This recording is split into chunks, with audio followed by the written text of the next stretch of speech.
Hey guys, today I'm going to show you how to simply make a bell with ORTUR F10. Let's dive into the process.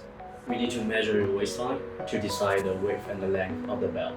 And we set the working size of the machine as 400mm times 1500mm. The reason for this setting is because the original working area of F10 can be 400mm times 3000mm. Then we create some patterns vertically on the working area of library.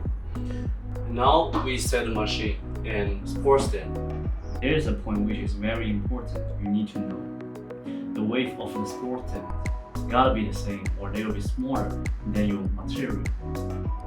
Then we make sure the material can smoothly pass through the whole machine without any stopping.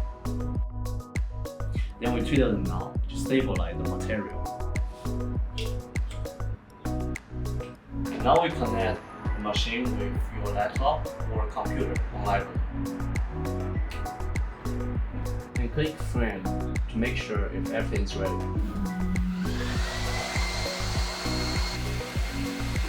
Let's run it.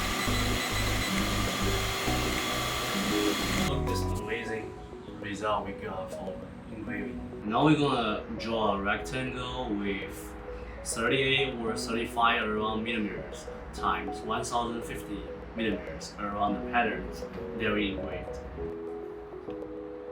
Now we're gonna use scissor or knife to cut it.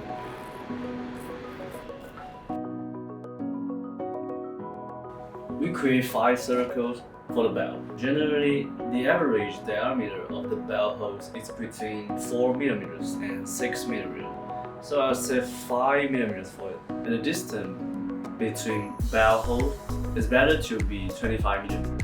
After this, we run the machine to cut it. Now we have a buckle for the belt. And we had a problem now because we still need a tiny hole for the buckle. So I'm gonna use screwdriver to stab a hole. Final step is attach it to the belt. We tie it up.